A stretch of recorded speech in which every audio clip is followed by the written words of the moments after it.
affiché, j'ai plein de traits qui me dessinent. Alors ce qui va m'intéresser, c'est à quoi se correspond cette... Oui. Alors dites-moi une chose quand même, une chose. Là on a le temps qui découle, hein, l'appareil il fait découler le temps. Là j'ai des unités de mesure HZ. Est-ce que vous savez à quoi ça correspond HZ? Les... Non, pas les décibels. Les hertz.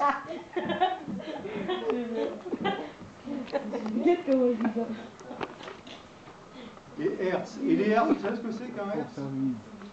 C'est un truc général, hein. Vos téléphones, on va parler d'ondes électromagnétiques, c'est en hertz aussi. En mégahertz ou autre, mais c'est des hertz aussi. Qu'est-ce que c'est qu'un hertz? Ah, tout à l'heure, on a dit que le son, c'était une vibration. Ouais. D'accord. Et en fait, le hertz, nous, on va se dire, bah, tiens, c'est le son. On va compter combien il y a de vibrations en une seconde. On va appeler ça les hertz. D'accord? Alors, quand je fais une note aiguë, en fait, c'est une vibration qui est beaucoup plus rapide que quand je fais une note grave. Ouais. Donc, nous, notre oreille, elle va entendre de 20 Hz, 20 vibrations à seconde, jusqu'à 20 000 Hz. Enfin, vous, hein, par exemple, si vous m'embêtez trop, voilà, on va faire un petit truc, là.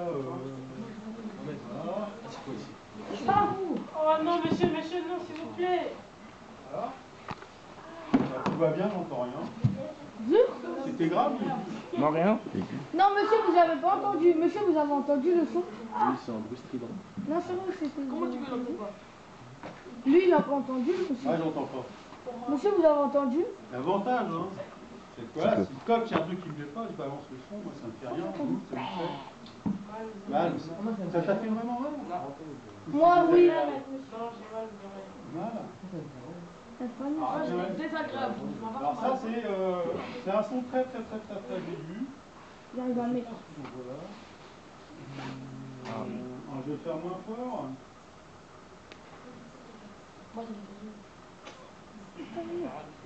Vous entendez quelque chose, là? Ouais. Ah, ça rentre dans ma tête, ça. Bah, ça. Ouais, je sais pas si vous voyez, c'est le petit son qui est tout là-haut. Ah ouais. En ligne. Alors regardez bien le tableau. On a le temps qui décale. Maintenant, je vais mettre ça en route.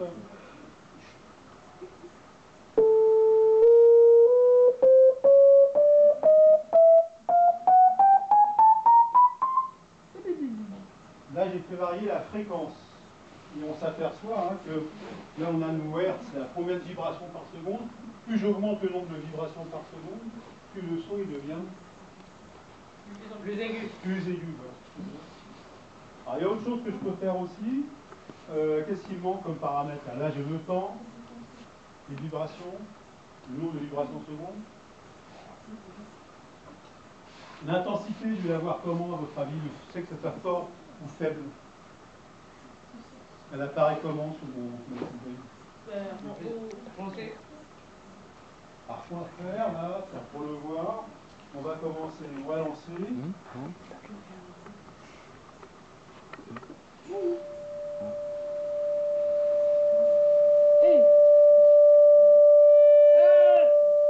Ouais, je sais. Alors c'est quoi le... La barre là, elle devient de plus en plus foncée. Grosse, épaisse, Elle devient de plus en plus foncée ou claire, plus clair? plus claire. Plus clair, voilà. Hein, plus le trait ici va être dans le clair, plus ça veut dire que c'est fort. Quand il n'y a rien, bah, j'ai une espèce de violet comme ça. Et puis là, c'est tous les petits bruits qu'on fait et qu'on entend. Alors si je remets les sons qu'on avait tout à l'heure, ou s'il y a quelqu'un qui veut chanter avec moi? Oui, moi. Viens. Ah, je... Ah bah, Là, c'est bon. Chantez. c'est timide. Moi, Youssouf, c'est bon, il a dit. Viens chanter à moi ça. On t'entend ou quoi? En pantin. Va chanter Guy Alors moi je vais le faire. Moi je suis un pantin. J'aime pas. Ah, chut. Je vais vous demander le silence. Alors je vais juste te faire un signe. Oh.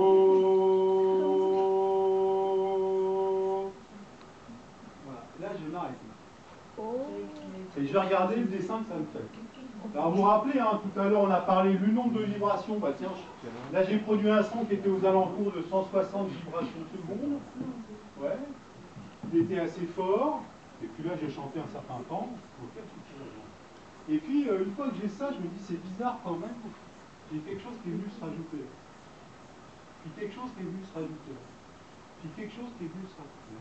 Et là, on s'aperçoit que voilà, une vibration plus aiguë, et regardez tous les petits trains qu'il y a au-dessus. Et ça, ces petits trains, c'est ce qui va m'aider à comprendre ce que c'est qu'un timbre. C'est pour ça que j'aurais bien aimé que tu viennes avec moi. Ça, on aurait comparé nos deux. Et on serait aperçu que le dessin qu'on fait, il n'est pas le même. Donc ta voix elle est reconnaissable, elle est unique, elle est à toi. Et moi aussi, j'ai une voix qui est différente.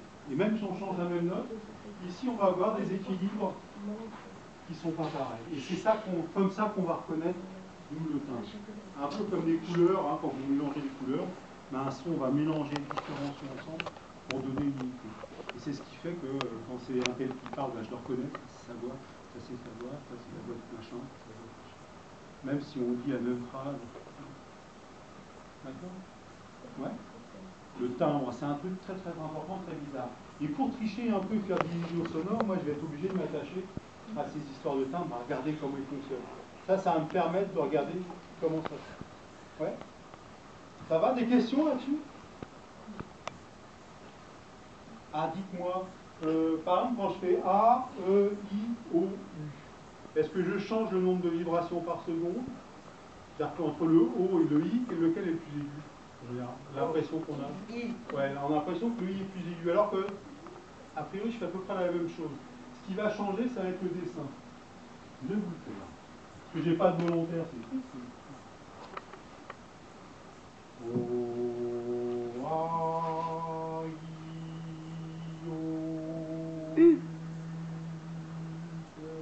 Et à eux. Alors au début, je me suis trompé, hein, mais pour revenir à partir de là, j'ai fait la même note. Et vous voyez qu'on a mon son de base, il va être le même, mais au-dessus, ce que je rajoute, c'est pas la même chose. Et c'est ça qui va faire que j'ai l'impression que le son est plus ou moins aigu, plus ou moins. Voilà. Alors que j'ai fait la même chose. Est-ce que vous connaissez un instrument de musique qu'on peut utiliser comme ça, qui fait toujours la même note, mais j'entends pas forcément tout le temps la même chose? Guitare, ça. Non, non, la guitare, c'est pas Piano. La flûte. Voilà, j'ai plein de notes différentes. La piano. Flûte. L'accord d'échelle. Le djembé. Un instrument où j'ai qu'un seul vibrato. Oui, je sais. La cloche. Le djembé. Alors si je prends la cloche, je vais avoir un dessin, mais je ne peux pas la faire Le évoluer. triangle, là. Est-ce que vous connaissez la guimbarde? La guimbarde? Non, c'est un instrument, c'est une petite table qu'on fait bouger comme ça, elle fait toujours le même son. Et puis c'est avec, avec votre bouche et vos joues, vous allez changer la sensation de son. Comme nous, on fait A, E, I, O, U, et ben en faisant ça, on a l'impression que ça fait des notes plus ou moins aiguës. Mais en fait, c'est tout le temps la même base. Tout le temps. Ça va? Ouais? Donc je peux vous faire travailler maintenant. Là, vous avez fait que m'écouter. Tranquille. Là, je vais vous demander des choses un peu plus... Est-ce que vous voulez entendre le son de la contrebasse qu'on a entendu tout à l'heure? Oui. Le son du violon.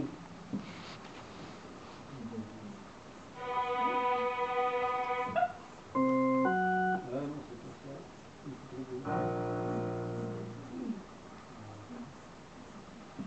Donc là, vous avez le son du violon. Donc c'est un instrument plus aigu que la contrebasse, mais on s'en rend compte tout de suite. Et puis le dessin, par contre, il est assez proche parce que c'est la même famille d'un instrument. Violon, contrebasse, c'est la famille, vous connaissez ça, la famille des violons. Vous voyez, violon alto, violon soprano, violoncelle, contrebasse, c'est la même famille d'instruments. Ils ont la même forme, ils vont faire des notes plus ou moins aiguës ou graves sur leur taille. Ouais. Alors, premier petit test. Vous allez me dire, je vous fais entendre quelque chose. Ouais, ça va? Vous le revoulez encore une fois? Vous allez me dire quel est le son des deux qui est le plus aigu. C'est la première. Deuxième. C'est la fin. C'est la première. Alors, qui est-ce qui... Vous voulez réécouter? Oui. Ouais. Non, c'est le premier, c'est le premier. Le premier plus aigu? Tout le monde? Est-ce qu'il y en a qui pensent... On a le droit de penser tout ce qu'on veut. Deuxième? Ouais. Pareil. Pareil. Alors ça, c'est un intervalle très très très particulier en musique. On appelle ça l'intervalle du diable. Moi, c'est. Ou on appelle ça le tri. Ouais, vas-y. En fait, les deux, c'est pareil, sauf que le dernier, il est plus long. Tu l'as trouvé plus long? On vérifie. Et le mieux, c'est peut-être qu'on regarde là-dessus, non? Ce que ça donne.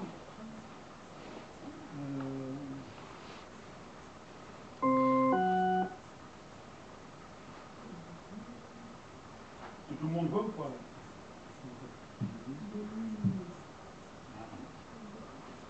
Donc au niveau longueur, j'ai l'impression qu'il se garde un peu plus long. Par contre, quand je regarde le dessin, je m'aperçois que tiens, le fond est un fond fort. Est-ce que l'intervalle entre les deux, ça c'est la même chose, ça? En gros, vous entendez un son là. Celui que vous entendez après, il a le choix, votre cerveau. Soit je vais là, soit je vais là. Qu'est-ce qu'il va faire? Il va là-haut. Ça va dépendre. Car tout à l'heure, il y a des gens qui m'ont dit, non, c'est le premier qui est plus aigu, puis après ils ont dit, non, c'est le deuxième. Ça va varier, ça va changer. Ouais. C'est pour ça qu'on parle de diable dans la musique occidentale, c'est parce qu'on disait que on ne savait pas si ça montait ou ça descendait, donc c'était bizarre. Donc ça, dans le rock and roll, on l'utilise beaucoup, c'est parce que forcément, c'est un peu bizarre. C'est logique. Puis des gens comme Debussy, où c'est arrivé très tard. Comme qui? Ouais. Et ça, c'est un paradoxe. C'est-à-dire que quand je vous fais, soit on fait éditer, là, quand on fait éditer des notes de musique pour les gens qui sont musiciens, quand on fait cet intervalle-là, c'est toujours très dur de savoir si on va vers le haut ou vers le bas. Parce que notre cerveau, il a le choix. Est-ce que je monte ou est-ce que je descends? Je sais pas. Ouais? On va le reprendre tout à l'heure. Deuxième chose que je vais vous faire entendre. Alors, on va changer. Alors là, je vous demande, ça va être un peu plus long. Je vous demande de me dire ce qui se passe. Mais vous écoutez pour l'instant.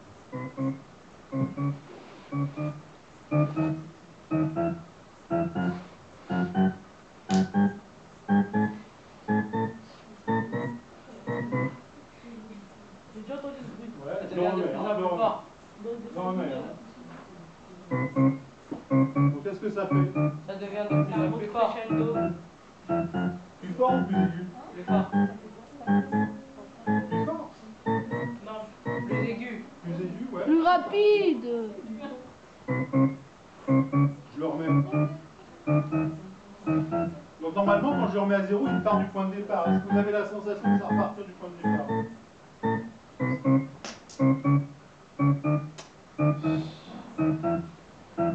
Va me jeter ça là. Je Là, il va s'arrêter. Je le relance.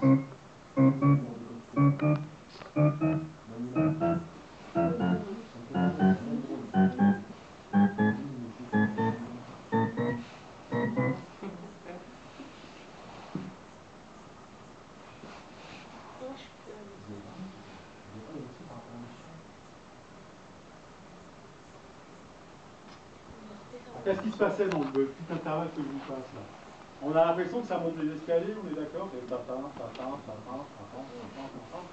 Parce qu'à un moment donné, on a l'impression qu'on revient en bas et qu'on remonte. On a l'impression que ça ne s'arrête jamais de monter, jamais de monter. Donc ça c'est bizarre, ça ressemble à l'escalier qu'on a vu, l'image qu'on a vue au début. C'est qu'en fait on a l'impression de monter en permanence, sauf qu'en fait ça reste toujours pratiquement au même niveau. Et ça c'est une illusion sonore, c'est-à-dire qu'on va jouer avec votre sensation sonore. Donc on va le faire avec le programme à côté en même temps.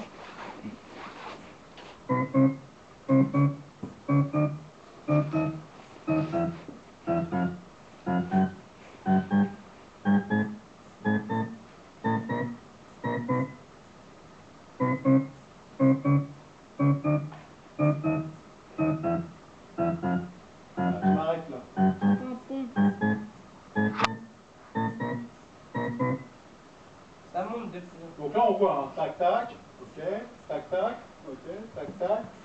Et puis petit à petit, ce qui a quelque chose de bizarre, c'est qu'il y a quelque chose, un petit son, une petite vibration qui va venir en dessous. Voilà, donc là on arrive là, votre cerveau il va vouloir aller où là? En gros, il va se dire tiens, je suis la même ligne, je redescends ici. Au milieu. Non, ouais, il va avoir été trompé un peu, il va repartir là. Et petit à petit, ici, par là, il va commencer à se remettre. on aura toujours la sensation que ça monte, alors que ce n'est pas un son qui monte en permanence.